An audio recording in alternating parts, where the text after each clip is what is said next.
다시 한번 주의 예배 나온 여러분을 주님의 이름으로 축복하고 하나님의 은혜가 여러분에게 가득하기를 간절히 바랍니다. 여러분, 사람에게 있어서 가장 소중한 것이 무엇일까라고 질문을 한다면 뭐라고 답할 수 있을까요? 여러분에게 가장 소중한 것은 무엇입니까? 답을 한번 해보시죠. 예. 그것만 보존될 수만 있다면 다른 것은 다 값으로 치러도 아깝지 않은 그것, 과연 무엇일까? 또 반대로 다른 거는 다 잃어버려도 그것만 잃어버리지 않기를 바라고 그것마저 잃어버리면 가장 두렵고 가장 낙심되고 무서운 그런 것이 무엇인가 하는 겁니다. 그것은 아마도 자기 목숨 아닐까 싶습니다. 목숨. 그래서 이 목숨을 위해서라면 다른 것을 다 내놓더라도 상관이 없는 거죠. 이 목숨을 지키기 위해서 모든 것을 돈이고 뭐고 다 쓸 수도 있고요. 그러나 또 목숨을 잃어버리면 그것만큼 슬프고 낙심되고 정말 절망스러운 건 없잖아요. 그래서 또한 이 목숨을 잃어버리는 것을 가장 두려워하잖아요, 사람은. 이처럼 사람에게 있어서 가장 소중한 것은 아마 목숨이 아닐까 싶습니다. 그런데 여러분, 이 목숨이라는 거, 우리 사람의 이 생명, 이것은 하나님의 손 안에 있다는 사실을 많은 사람들이 모르고 지냅니다. 알면서도 기억하지 못하는 것일 수 있겠죠. 자신들이 지키려고 한들 이 목숨이 지켜집니까? 그렇지 않습니다. 또 내가 지키지 못했다고 해서 이 목숨이 빼앗겨지는 것도 아닙니다. 이 목숨의 주권은 하나님에게 있습니다. 하나님 손 안에 이 생명이 있습니다. 그러므로 목숨은 소중한 것이지만 그것이 하나님 손에 있음을 여러분 우리는 알아야 되고요.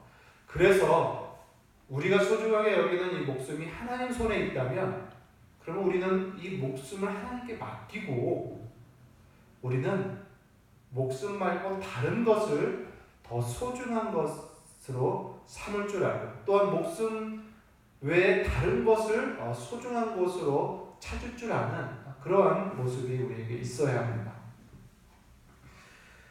감사하게도 성경은 이 목숨보다 더 좋은 것이 있다고 가르쳐주고 있습니다. 요한복음 12장에 보면 이런 말씀이 있습니다. 자기 생명을 사랑하는 자는 잃어버릴 것이요 이 세상에서 자기 생명을 미워하는 자는 영생하도록 보존되리라 이렇게 말씀하죠.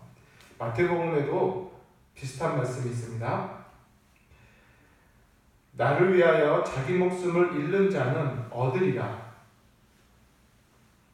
생명을 보존하고자 하는 자는 잃을 것이고 생명을 잃고자 하는 자는 얻을 것이다. 이렇게 말씀합니다. 또 마가복음 8장 35절에 보면 이런 말씀이 있습니다. 누구든지 자기 목숨을 구원하고자 하면 잃을 것이요 누구든지 나와 복음을 위하여 자기 목숨을 잃으면 구원하리라. 마지막 누가복음 말씀에도 있습니다. 무릇 자기 목숨을 보존하고자 하는 자는 잃을 것이요 잃는 자는 살리라. 이처럼요 성경은 우리가 생각하는 육체의 목숨보다 더 소중한 것, 더 귀중한 것이 있음을 성경은 이야기해주고 있습니다. 그렇다면 그것이 무엇일까라는 거죠. 그것은 방금 본 말씀 속에서 찾을 수 있는데 바로 이 목숨보다 중요한 것이 뭐냐? 예수 그리스도와 그의 복음이다라고 가르쳐줘요. 그리스도와 복음을 위하여 목숨을 잃으면 목숨을 얻을 것이고 보존될 것이고 구원받을 것이고 살 것이다 이렇게 말씀하는 겁니다. 이 말씀이 무슨 뜻입니까? 육체의 생명을 잃어도 우리가 소중하게 여기는 이 육체의 생명을 잃어도 이 육체의 생명 외에 다른 생명을 얻을 수 있다라는 걸 이야기해 주고 있는 거예요. 그리스도와 복음을 위하여 이 육체의 생명을 아끼지 아니하면 너희는 다른 생명을 얻게 될 것이다 라는 그런 말씀입니다. 그러므로 여러분 이 땅에서 가장 소중한 것이 우리는 육체의 생명이라고 생각을 하지만 실상은 그것이 아니라 더 소중하고 더 귀중한 것이 있다라는 것을 성경은 가르쳐 줍니다. 더 나은 생명, 더 나은 구원, 이것이 있다는 거죠. 바로 이 성경이 말하는 이 육체의 생명을 잃으면 더 나은 생명을 얻는다고 할 때 이 생명이 뭐냐? 그게 바로 구원입니다. 구원은 바로 새로운 생명을 얻는 것을 이야기합니다. 이 생명은 육체의 생명과 비교할 수 없는 영광과 존귀를 가진 생명입니다. 그래서 우리 그리스도인들은 이 생명을 좀 주목하며 살아야 됩니다. 이 육체의 생명이 전부가 아니고 이것이 그렇게 귀중하고 소중한 것이 아니다라는 것을 우리는 알아야 돼요. 그리스도로 말미암아 우리는 이 새 생명을 얻었습니다. 이제 우리가 존귀하게 여기고 소중하게 여겨야 할 생명은 뭐냐? 이 구원으로 얻은 영원한 생명. 이 생명을 가장 소중하게 여겨야 되는 거죠. 그래서 예수님의 말씀처럼 이 생명을 위하여 우리가 육체의 생명을 잃어버려도 괜찮다라고 말씀하는 겁니다. 자, 그러면 오늘 설교 제목이 뭐죠, 여러분? 이제 설교로 들어갔을 때 설교의 제목이 하나님의 자녀의 소망입니다. 줄여서 말하면 하나님의 자녀, 하나님의 자녀.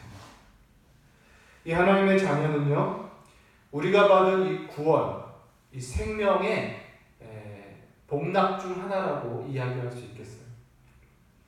여러분에게 한번 질문을 해드리겠습니다. 여러분은 예수를 믿습니까? 그러면 여러분 예수를 믿고 구원받은 신자라고 확신하십니까? 그러면 여러분은 이제 하나님의 자녀가 되었다라는 것을 믿습니까? 네. 갑자기 대답이 안 됩니다. 아멘이 안 되십니까? 왜 제가 이 질문을 하냐면 많은 신자들이 구원의 확신은 있습니다. 그런데 여러분 하나님의 자녀입니다 라고 말을 할 때, 또 그렇게 축복을 할 때 자신이 하나님의 자녀라는 그 사실에 대한 그 확신이 구원의 확신에 비하면 적은 것 같아요. 다시 말하면 당신은 하나님의 자녀입니다 라고 말했을 때 그 나는 하나님의 자녀라고 여기는 그 믿음이, 그 실감이 잘 되지 않는 것 같다라는 거죠. 그래서 신앙생활을 하다가도 다른 부분에 있어서는 기쁨이 있고 즐거움이 있다가 당신은 하나님의 자녀입니다 라는 축복의 말 앞에서는 왠지 모르게 고민스러움이 생기고 마음이 위축되고 할 때가 있다라는 거예요. 왜 그리스도인들이 구원의 기쁨을, 구원의 복락을 알면서도 자신이 하나님의 자녀라는 것에 대한 기쁨과 즐거움이 적을까? 그것에 대한 답을 오늘 말씀을 통해서 저와 여러분이 찾기를 바랍니다. 자, 이제 본문으로 들어가서 오늘 성경 1절에 보니까 이런 말씀이 있어요. 보라, 아버지께서 어떠한 사랑을 우리에게 베푸사 하나님의 자녀라 일컬음을 받게 하셨는가. 또 2절에 보면 사랑하는 자들아 우리가 지금은 하나님의 자녀라 이렇게 말씀합니다. 지금 성경은요 너무나도 분명하게 우리가 하나님의 자녀라고 선포를 하고 있습니다. 그러니까 신자들이 자신을 하나님의 자녀라고 여기고 믿는 것에 대해서 조금도 의심하지 말아야 할 것을 단호하게 선언하고 있어요. 이 표현이 얼마나 멋집니까? 보라. 또한 지금은 하나님의 자녀라. 이렇게 사도 요한이 외치고 있어요. 너무나 명백한 사실이라는 겁니다. 자, 그러면 이 하나님의 자녀가 우리가 어떻게 될 수 있었는가가 오늘 성경에 나오는데 1절의 표현이 이렇게 나옵니다. 보라, 아버지께서 어떠한 사랑을 우리에게 베푸사 하나님의 자녀라 일컬음을 받게 하셨는가. 다시 말하면 하나님이 어떠한 사랑으로 우리에게 하나님의 자녀라 일컬음을 받게 하셨는가라는 거예요. 그러니까 우리를 하나님의 자녀 삼기 위하여 하나님께서 어떤 사랑을 나타내셨는가라는 질문입니다. 물음입니다. 저는 그 하나님의 사랑에 대해서 4가지로 여러분에게 말씀을 드리겠습니다. 첫째로 우리를 하나님의 자녀 삼으시기 위하여 하나님에서 보여주신 사랑의 첫 번째가 뭐냐면 하나밖에 없는 아들 하나님을 이 땅에 사랑으로 우리에게 보내셨다는 것입니다. 하나밖에 없는 아들 하나님을 사랑으로 이 땅에 보내신 것, 그것이 우리를 자녀 삼기 위한 하나님의 사랑이셨습니다. 자, 여러분, 아까도 말했지만 많은 신자들이 당신 하나님의 자녀입니다 라고 말을 할 때 실감을 갖지 못하는 이유 중에 하나일 수도 있겠는데요.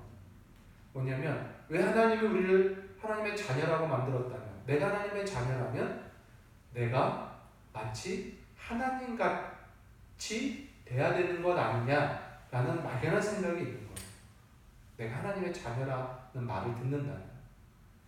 그런데 하나님께서 우리 인간을 하나님의 자녀 만드시는 데 있어서 우리 모든 인간을 다 하나님처럼 신으로 만드실 필요가 없으셨습니다. 왜냐하면 하나님은 삼위일체 하나님으로 이미 충분하십니다. 삼위일체 하나님으로 모든 것이 만족되고요. 삼위일체 하나님으로 신의 권능이 온전한데 충분하십니다. 그래서 또 다른 신이 필요치 않은 겁니다. 그래서 하나님이 우리를 하나님의 자녀 삼으신다 할 때에 우리를 다 하나님 같은 신으로 만들어서 하나님의 자녀로 삼으실 필요가 없으세요.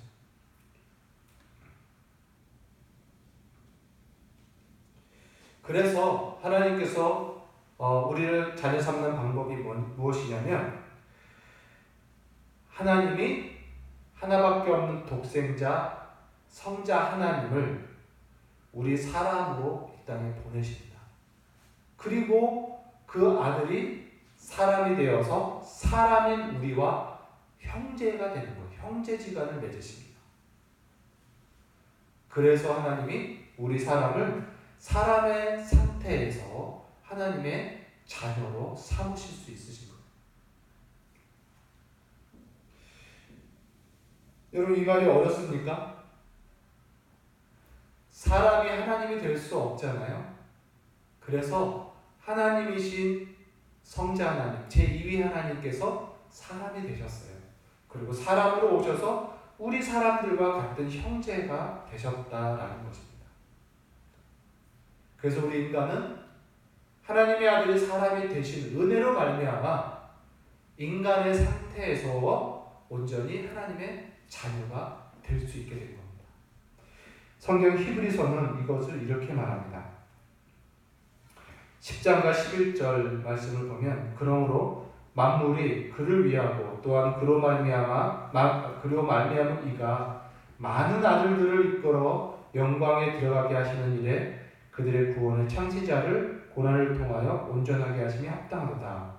거룩하게 하시는 이와 거룩하게 함을 입은 자들이 다 한 근원에서 난지라. 그러므로 형제라 부르시기를 부끄러워하지 아니하시고. 예수님이 이 땅에 사람으로, 혈과 육을 가진 사람으로 오신 것을 이야기하고 있습니다. 14절은 더 구체적으로 이야기합니다. 자녀들은 혈과 육에 속하였음에 그도 또한, 예수님이죠, 그도 또한 같은 모양으로 혈과 육을 함께 지니심은 죽음을 통하여 죽음의 세력을 잡은 자 곧 마귀를 멸하시며 이렇게 말하고 17절은 그러므로 그가 범사의 형제들과 같이 되심이 마땅하도다. 여러분, 이 히브리서의 말씀이 무엇을 이야기하냐면 바로 성육신의 은총을 이야기합니다. 성육신. 성육신이 뭡니까? 하나님이 사람이 되셨다. 하나님이 사람이 되셨다. 여러분, 기독교의 매우 중요한 교리며 진리입니다. 천사들도 알지 못하는 비밀이었습니다. 성자 하나님이 오늘 갑자기 사람으로 이 땅에 오신 것.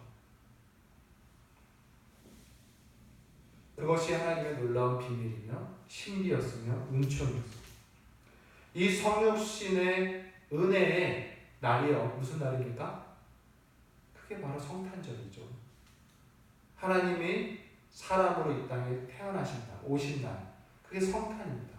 온 인류가 들어야 할 기쁨의 날, 기쁜 소식, 성탄입니다. 하나님의 아들이 사람의 아들로 태어나서 사람의 아들들과 형제가 되셨다. 여러분, 이 사실을 여러분 잊지 마시기 바랍니다. 그래서 많은 사람들을 하나님의 자녀로 삼으신 거예요.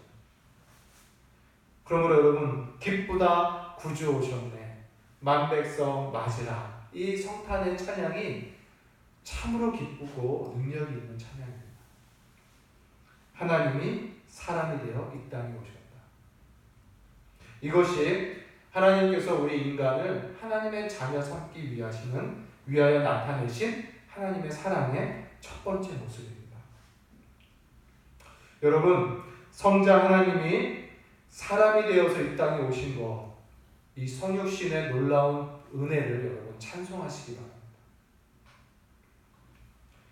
그리고 그렇게 이 땅에 사람으로 오신 분의 이름이 바로 예수죠. 예수. 그래서 예수라는 이 이름이 그래서 중요한 것입니다. 모든 인류의 왕이 되시고 모든 권세에 뛰어난 이름이 되신 것입니다. 예수라는 그 이름은 천상의 성자 하나님의 이름으로서는 잊지 않으셨어요. 성자 하나님이, 천상에서 계신 성자 하나님이 이 땅에 사람으로 오심으로 비로소 얻게 된 이름이 예수였습니다.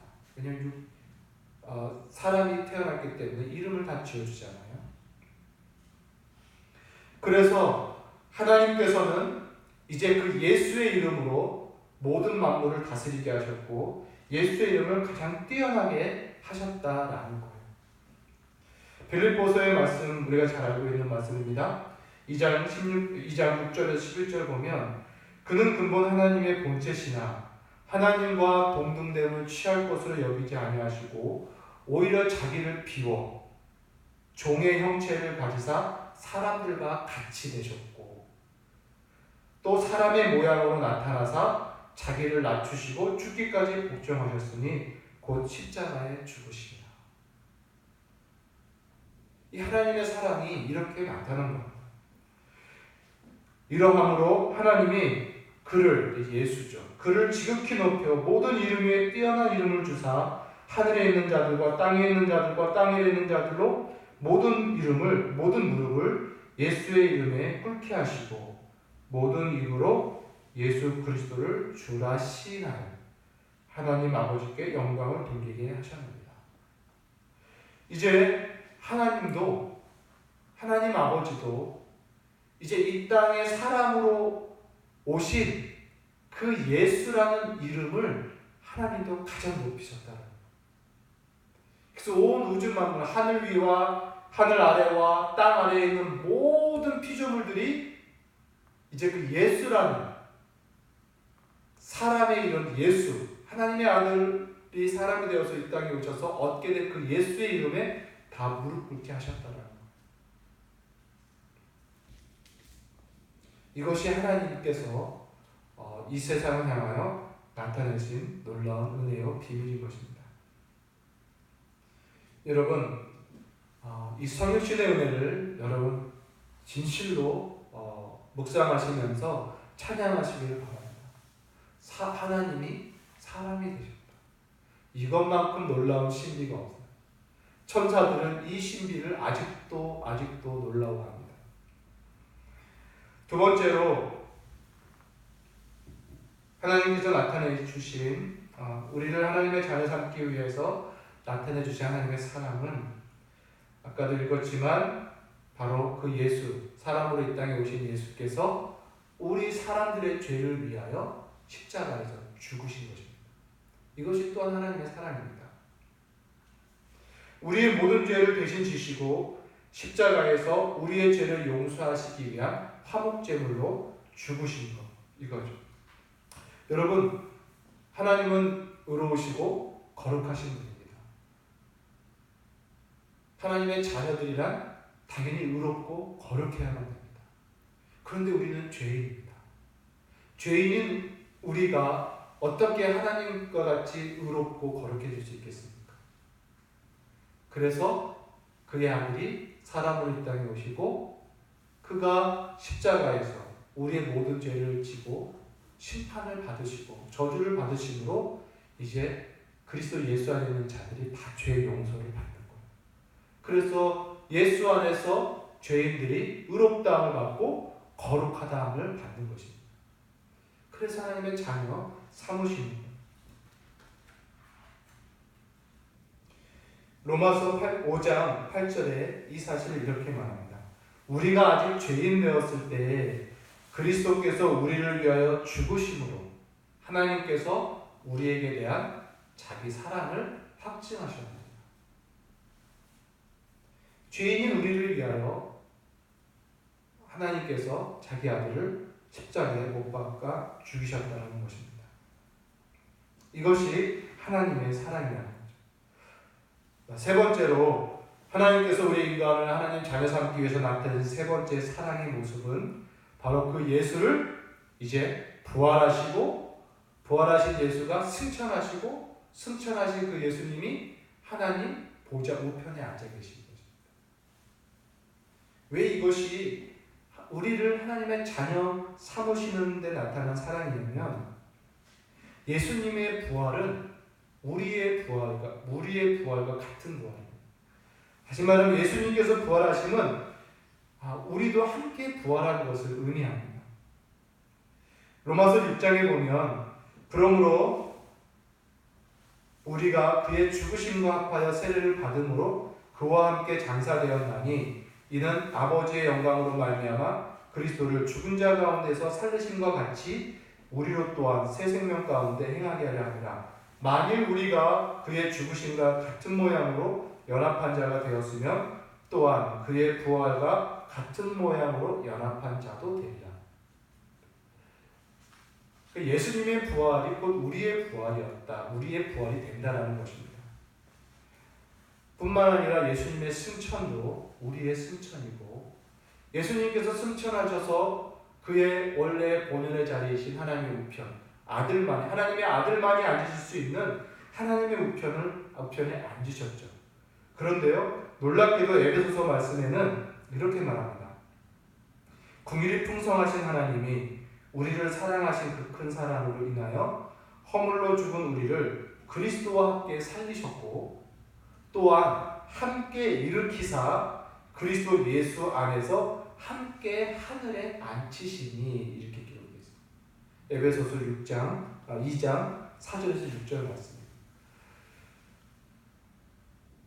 하나님께서 우리를 자녀 삼으시기 위하여 행하신 사랑이 뭐냐면 우리를 예수님과 같이 하나님 우편에 앉히셨다라고 성경은 기록되어 있습니다. 그리고 장차 거기서 예수와 함께 왕노릇을 하는 거죠. 왕의 아들로서 왕노릇을 함께 한다는 거죠. 계시록에 이렇게 기록되어 있습니다. 저희로 우리 하나님 앞에서 나라와 제사장을 삼으셨으니 저희가 이제 왕노릇하리로다. 또 22장에는 다시는 밤이 없겠고 등불과 햇빛이 쓸데없으니 이는 주 하나님이 저희에게 비추시니라. 저희가 세세토록 왕노릇하리로다. 하나님께서 우리를 자녀 삼으시기 위해서 하나님께서 행하시는 사랑입니다. 마지막 네 번째로 하나님께서 행하신 사랑이 무엇이냐면 우리에게 성령을 주신 것입니다. 성령은 아들의 영이죠. 하나님의 아들의 영입니다. 자녀의 의미라는 것입니다.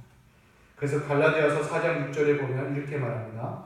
너희가 아들인고로 하나님이 그의 아들의 영을 우리 마음 가운데 보내사 아바 아버지라 부르게 하셨느니라. 그러니까 하나님께서 우리를 자녀 삼기 위해서 이제 아들의 영이신 성령을 우리에게 또 주셨다는 거예요.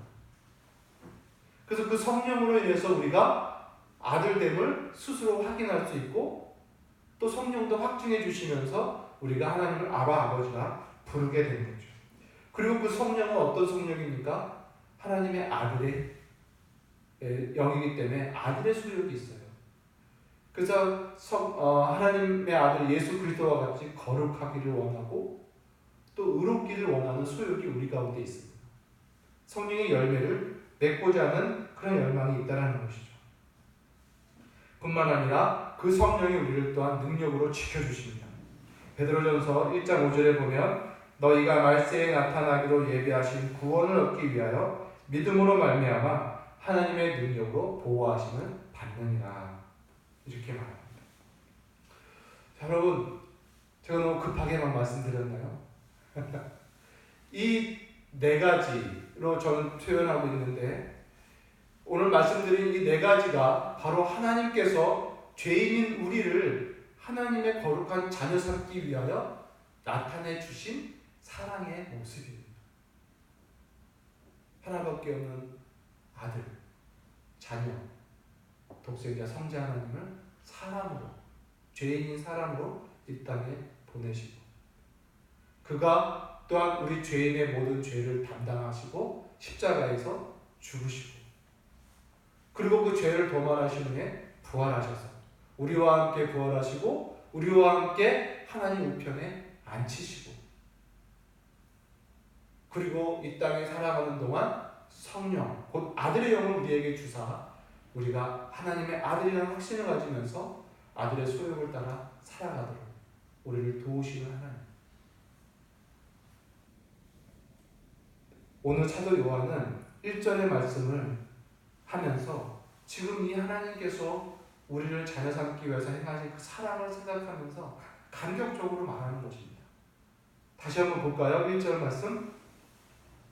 보라, 아버지께서 어떠한 사랑을 우리에게 베푸사 하나님의 자녀라 일컬음을 받게 하셨는가. 보라, 하나님이 어떠한 사랑을 우리에게 베푸사 우리를 자녀 삼으셨는가 라는 거죠. 너희는 그걸 알지 않느냐 라고 이야기를 하고 있는 것입니다. 사랑하는 성도 여러분, 하나님께서 우리 인간을 영광스러운 하나님의 자녀를 만드시기 위해서 이러한 사랑을 행하셨음을 여러분 기억하십시오. 독생자를 보내시고 사랑으로 보내시고 십자가에서 죽이시고 부활하신 그와 함께 우리를 하나님 우편에 앉히시고 아들의 영인 성령을 우리에게 주사 마지막 날까지 우리를 이끌어 가십니다. 그 하나님의 놀라운 이 은혜를 여러분이 잊어서는 안 됩니다. 예수님께서는 자신이 이 땅에 오신 목적에 대해서 이렇게 비유로 말씀하셨습니다. 한 알의 씨가 땅에 떨어져 죽지 아니하면 많은 열매를 맺지 못하느니라. 한 알의 밀알이 씨가 땅에 떨어져 죽지 아니하면 많은 열매를 맺지 못한다. 예수님께서 이 땅에 오셔서 십자가에서 죽으신 것은 많은 사람들을 하나님의 아들들 되게 하기 위해서 죽으셨다라는 것을 여러분 성경은 증거하고 있습니다. 그러므로 하나님의 이 자녀 된 이 영광과 이 존귀를 여러분 의심하지 않기를 바랍니다. 이것은 우리가 믿음으로 확인할 수 있는 것입니다. 자, 그런데 아까도 말씀드렸지만 왜 우리 신자들은 이 은혜를 알면서도 하나님께서 우리를 위해 이렇게까지 사랑을 하셨음을 알면서도 자신이 하나님의 자녀라는 것을 왜 확신하지 못하고 있는가? 왜 그럴까? 그것도 두 가지로 말씀을 드릴 수 있습니다. 그래서 성경이 오늘 증거하고 있는데 첫 번째가 뭐냐면 1절 후반절입니다. 3장 1절 하반절 한번 같이 읽겠습니다. 그러므로 세상이 우리를 알지 못함은 그를 알지 못합니다. 지금 전반절이 뭡니까? 어떻게 사랑이 나타나는가? 우리가 그러하도다. 우리가 그러한 사랑을 받은 자들이다. 라고 말을 해놓고 그러므로 세상이 우리를 알지 못함은 그를 알지 못합니다. 이게 무슨 말이냐면요. 우리는 하나님의 자녀다. 그런데 세상이 우리를 알지 못하고 있다. 이 이야기입니다. 세상이 우리를 하나님의 자녀라고 알지 못한다. 이유는 세상이 하나님과 그의 아들을 모르기 때문이다. 라는 말씀입니다. 세상이 우리가 하나님의 자녀, 세상이 하나님과 그의 아들을 모르기 때문에 우리가 하나님의 자녀인 걸 세상이 모른다. 그러니 세상이 우리에게 대하는 방법은 뭡니까? 우리를 하나님의 자녀로 대우를 해줄 수가 없는 거예요. 우리가 하나님의 자녀라고 알지 못하니 그러한 대우를 하지 못하고 도리어 우리를 핍박하고 조소하고 비방하는 겁니다. 조롱하는 거예요. 하나님의 자녀라는 이 놀라운 신비를 그들은 모르기 때문인 거죠.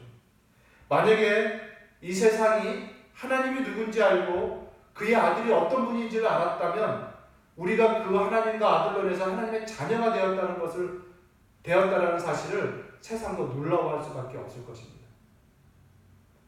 그러나 그렇지 않는 이유는 하나님과 그의 아들을 모르기 때문에 우리가 하나님의 자녀라는 걸 몰라요. 그러니 세상이 우리를 하나님의 자녀 대우를 안 해줍니다. 그래서 성도들이 이러한 사랑을 받고 하나님의 자녀가 되었음에도 불구하고 세상으로부터 그러한 대우를 받지 못하고 있으니 확신을 못 갖고 있는 거예요.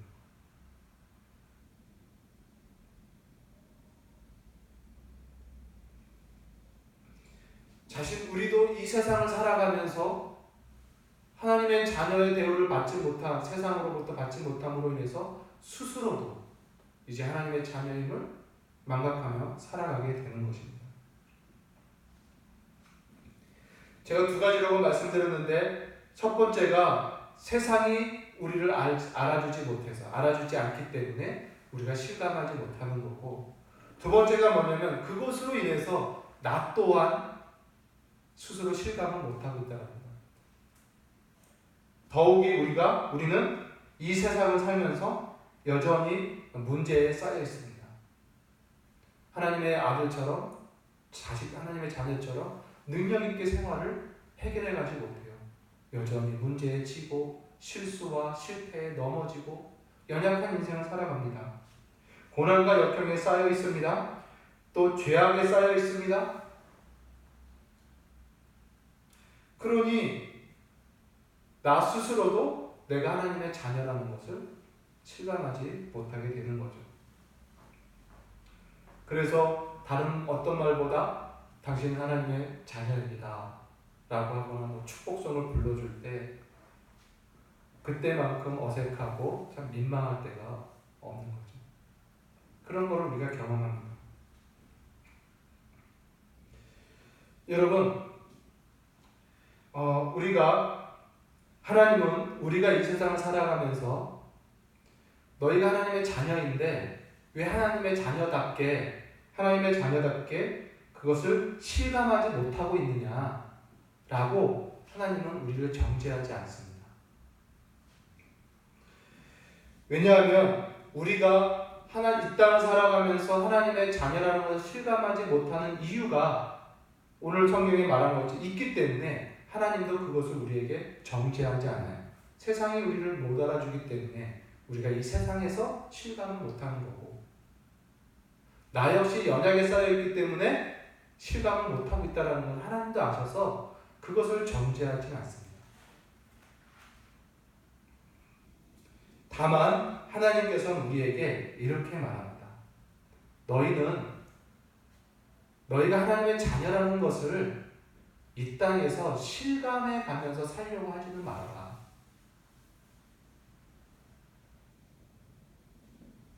실감하려고 하지 말고 하나님의 자녀라는 것을 소망하면서 살아라라고 가르칩니다. 왜냐? 실감할 수 없는 세상입니다, 여러분. 이 세상. 나도 마찬가지입니다. 그 사실을 오늘 2절과 3절, 3장 2절과 3절이 분명하게 말합니다. 우리 한번 같이 볼까요? 2절에 사랑하는 자들아, 우리가 지금은 하나님의 자녀라. 장래에 어떻게 될지는 아직 나타나지 아니하였으나 그가 나타나시면 우리가 그와 같은 줄을 아는 것은 그의 참모습 그대로 볼 것이기 때문이니 주를 향하여 이 소망을 가져라. 이렇게 지금 오늘 말씀의 말씀의 교훈의 핵심이 무엇이냐? 사도 요한이 하고 싶은 교훈은 무엇이냐면, 사랑하는 자녀들아, 너희가 이 땅을 살아가면서 하나님의 자녀인데 하나님의 자녀라는 것을 행사하고 그 하나님의 자녀의 능력을 나타내고 그 영광을 만끽하면서 살아라 라고 가르치는 것이 아니라, 자녀들아, 너희들은 하나님의 자녀이나 세상이 너희들을 그렇게 대접하지 않는다. 그리고 너희들 스스로도 아직 연약하다. 그러나 소망을 갖고 살아라. 이것이 사도 요한의 교훈입니다.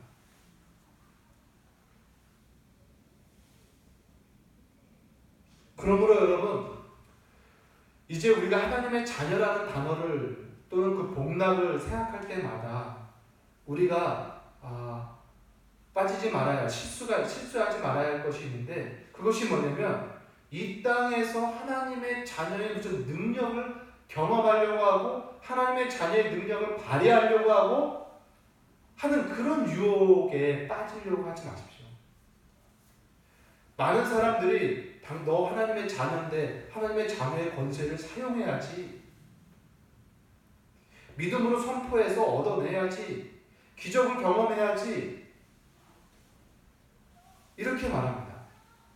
그래서 하나님의 자녀라는 그 권세를 이 땅에서도 막 실천하고 실현하고 천사들을 불러서 오르락내리락 하게끔 할 만큼의 뭐 그런 말을 하는 거예요.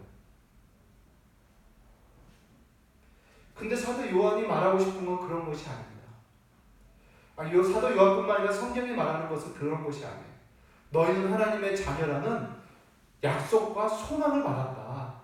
그러나 지금은 아직 아니다라는 거예요. 아직은 너희의 그 영광스러운 모습이 아직은 나타나지 않았다. 장래에 나타날 거다. 그러니 지금은 소망으로 살아라. 소망으로 살아라. 이것이 성경의 교훈이라는 것입니다. 그러므로 여러분, 이제 우리가 분명히 합시다. 하나님의 자녀라는 교리와 하나님의 자녀라는 이야기를 들을 때마다 그런 상상을 하지 말고, 무슨 능력을 행하거나 뭔가 이런 기적을 행하려고 하는 상상하지 말고 도리어 소망으로 살아가자. 내가 소망 중에 살아가자. 영광의 소망을 바라보며 오늘도 거룩하게 살고 오늘도 의롭게 살아가자. 이것이 이 교리에 합당한 교훈이라는 것입니다. 여러분, 그래서 저와 여러분이 이 하나님의 자녀라는 이 말씀, 이 복락을 생각하면서 이제는 실감적인 그런 확신보다는 소망을 갖는 확신으로 저와 여러분이 이제 신앙을 가져갔으면 좋겠습니다. 그래서요, 로마서의 말씀도 이 교훈을 동일하게 이야기하고 있습니다. 우리 한번 로마서 8장 14절 말씀 찾아볼까요? 로마서 8장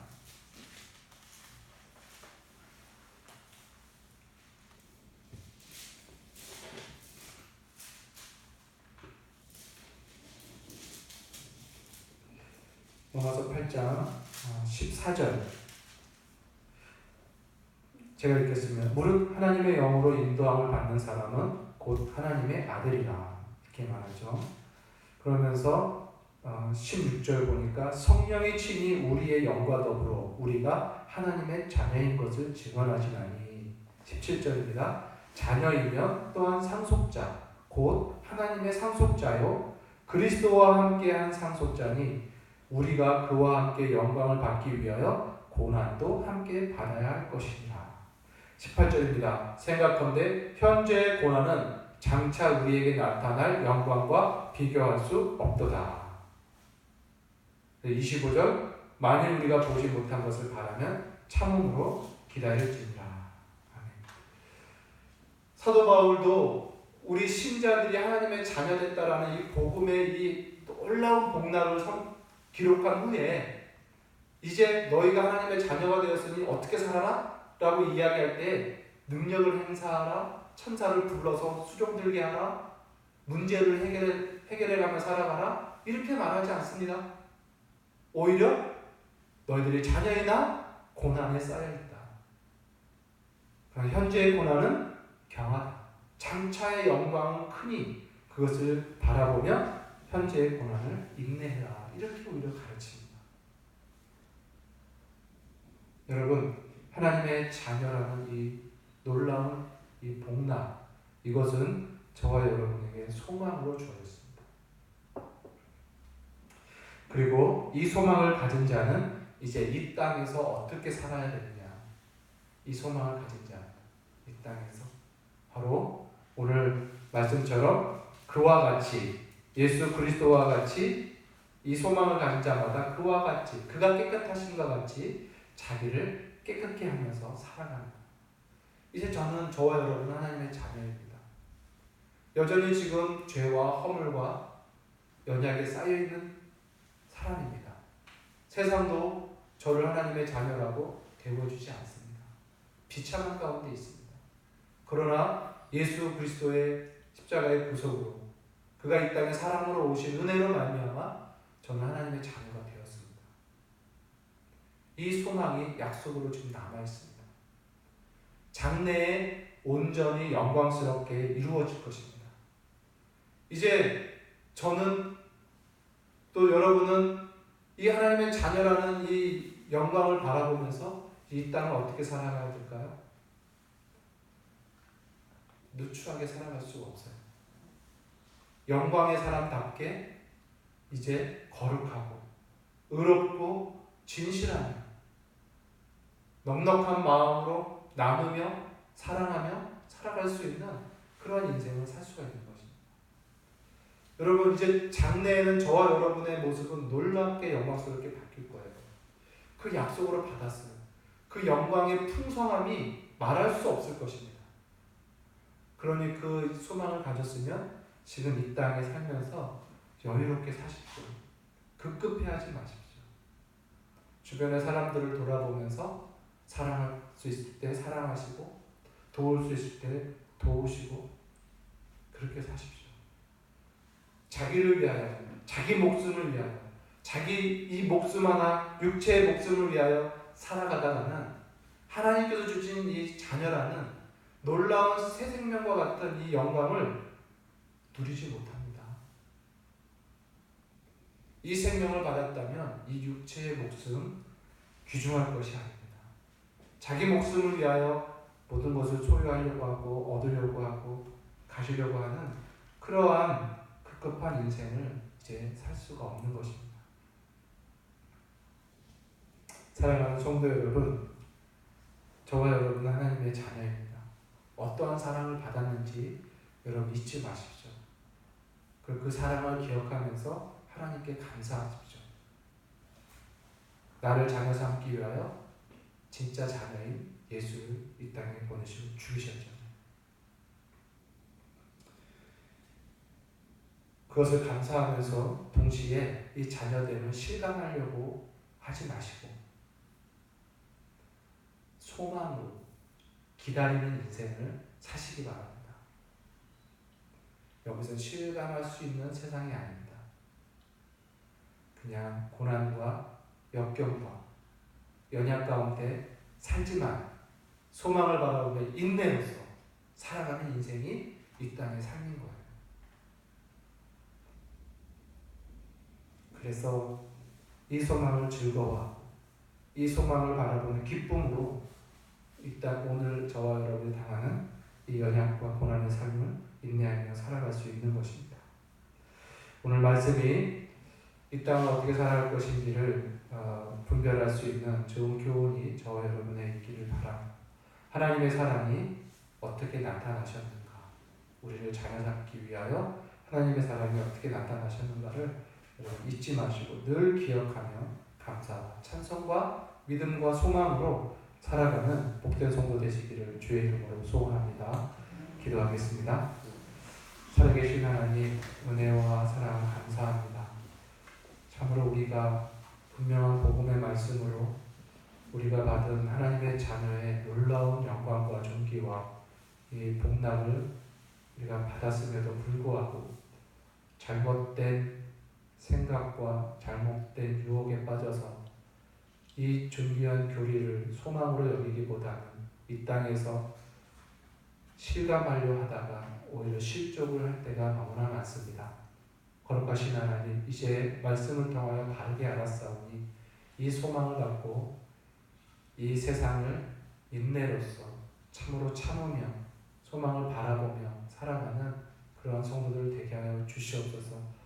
하나님의 자녀로서 소망을 가지고 이 땅을 여유롭게 살고 사랑하며 베풀며 용서하며 넉넉히 이기며 살아가는 귀한 성도들 되게 하여 주옵소서.